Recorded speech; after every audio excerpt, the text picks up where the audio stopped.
Oi gente, tudo bem com vocês? Eu sou a Valéria e sejam muito bem-vindos aqui no canal. Hoje eu trouxe para vocês um caso criminal real que aconteceu em 1897 e o depoimento de um fantasma resolveu o caso. Vamos conhecer o caso do fantasma de Greenbrier.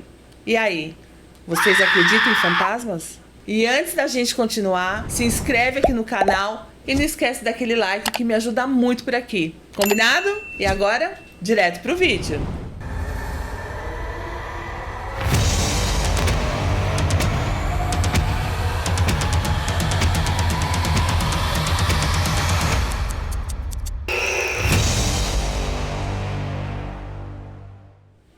Esse caso aconteceu em 1897 no condado de Greenbrier, nos Estados Unidos, e envolve o casal Elva e Edward.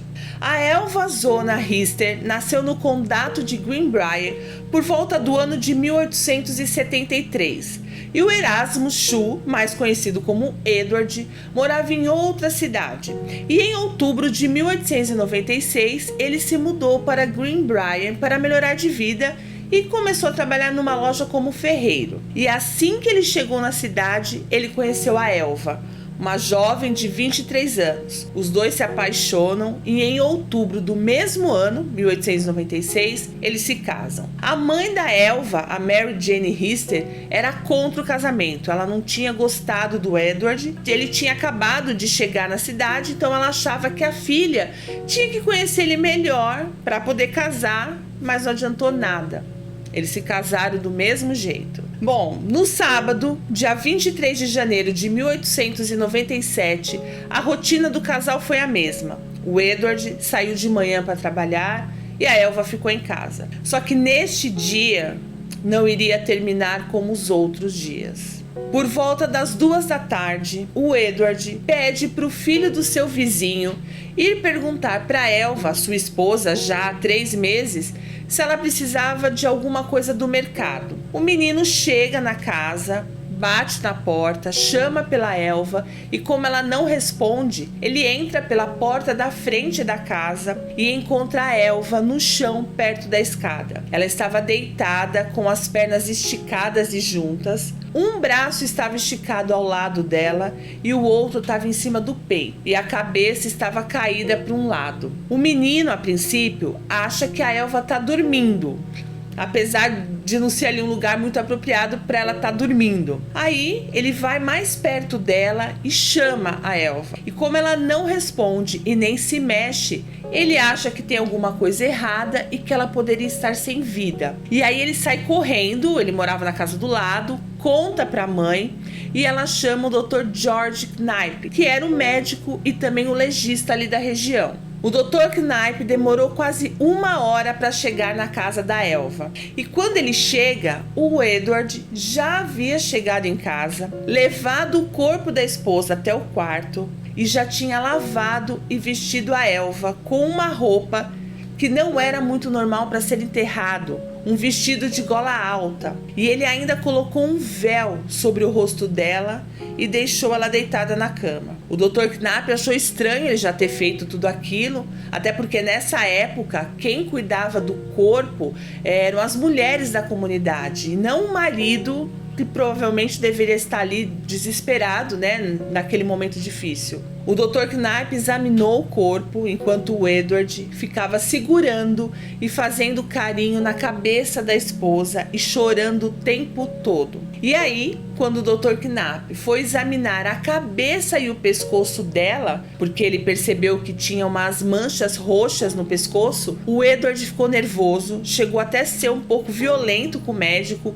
e não largou a cabeça da Elva. O Dr. Knapp fica ali meio sem jeito e ele não queria aumentar mais ainda o sofrimento do Edward, então ele vai embora. E como ele não encontrou nada de errado com as partes do corpo que ele já tinha examinado, e também porque ele já estava tratando a Elva já há 2 semanas, ele relatou na autópsia que a causa dela perder a vida foi por complicações de problemas femininos, que foi o motivo que levou a Elva a procurar por ele. Os pais da Elva foram avisados do que tinha acontecido e a mãe dela ficou inconformada. Ela não acreditava que a filha tinha perdido a vida assim. A Elva foi enterrada no dia 24 de janeiro e durante o funeral, o Edward teve um comportamento bem estranho, diferente de tudo que as pessoas daquela região já tinham visto. O Edward não saiu do lado do caixão e quando o caixão foi levado, ele ia andando ao lado e ia brincando com a cabeça e com o pescoço da Elva. Além da gola do vestido e do véu, ele ainda colocou no pescoço dela um lenço que ele falou que era o lenço favorito dela e que ela gostaria de ser enterrada com ele. E mais estranho ainda, ele colocou de um lado da cabeça dela um travesseiro e do outro lado um pano enrolado que parecia um apoio para a cabeça ficar firme. Todo mundo que estava ali achou aquilo muito estranho, mas eles pensavam que era por conta da tristeza, do luto que ele estava sentindo. Ele não deixou que ninguém chegasse perto do caixão. E a única coisa que levantou suspeita foi que durante o velório ele ficava triste e de repente ele ficava agitado, falante. Mas ainda assim as pessoas achavam que ele estava em choque. O Edward era uma pessoa muito querida na cidade, considerado acima de qualquer suspeita. Mas será que era mesmo acima de qualquer suspeita? A Mary Jane Hister, a mãe da Elva, nunca gostou do Edward e ela não se conformava que a filha tinha perdido a vida assim, de forma tão repentina. E mesmo sem nenhuma prova, ela tinha certeza que o Edward tinha tirado a vida da Elva. Mas só a própria Elva é que poderia contar o que aconteceu com ela naquele dia. Então, desde o enterro da sua filha, todas as noites, a Mary Jane rezava e pedia para a filha voltar dos mortos e contar o que realmente tinha acontecido. Até que depois de 4 semanas rezando todas as noites, a Mary Jane afirmou que a sua filha apareceu para ela em um sonho 4 noites seguidas para contar a história verdadeira. Segundo a Mary Jane, no sonho, primeiro aparecia uma luz brilhante e o quarto ia ficando gelado. E aos poucos, a luz ia tomando a forma humana da sua filha. O fantasma da Elva disse para a mãe que o Edward era violento e que abusava dela. E que naquele dia, pela manhã, o Edward achou que ela não faria carne para o jantar e com raiva ele a atacou com tanta força que quebrou seu pescoço. E enquanto ela ia falando com a mãe, para provar que ela tinha quebrado o pescoço, o fantasma da Elva vira a cabeça num giro de 360 graus e vai embora, desaparece. Bom, a Mary Jane procurou o promotor John Preston e contou todo o sonho para ele, para convencer ele a reabrir o caso. Se ele acreditou nessa história de fantasma, não se sabe, mas ele reabriu o caso e pediu para que a polícia investigasse os vizinhos, os amigos do casal e o médico, o Dr. Knapp. E eles contaram sobre o comportamento estranho do Edward durante o funeral e o Dr. Knapp acabou admitindo que ele não fez o exame completo no corpo da Elva. E isso era o que o promotor precisava para solicitar uma nova autópsia. E aí, no dia 22 de fevereiro, um mês depois do acontecido, o corpo foi exumado. O Edward não concordou, com o rumo das coisas, mas não teve jeito. E ele ainda teve que acompanhar todo o processo da exumação. A autópsia, que durou 3 horas, foi feita pelo Dr. Knapp e por mais 2 médicos. E para espanto de todo mundo, no dia 9 de março de 1897, o relatório oficial da autópsia dizia que o pescoço da Elva estava quebrado, por isso o Edward colocou o travesseiro e o pano enrolado no caixão. A traqueia dela tinha sido esmagada e havia no pescoço marcas de dedo que indicavam que ela tinha sido asfixiada. Por isso a gola alta do vestido e o lenço no pescoço.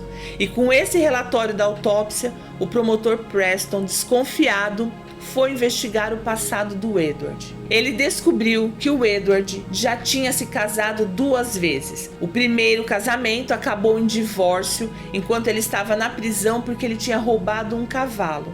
E a esposa disse à polícia que ele era muito bravo e ela era espancada por ele praticamente todos os dias. O segundo casamento só durou 8 meses, porque a sua esposa perdeu a vida misteriosamente. E entre esses casamentos, o Edward foi preso e falou na prisão que ele tinha planos de se casar com 7 mulheres.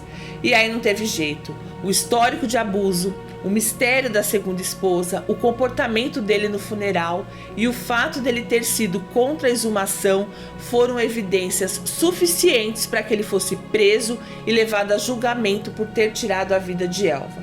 E ele dizia que seria libertado porque não havia provas suficientes para incriminá-lo.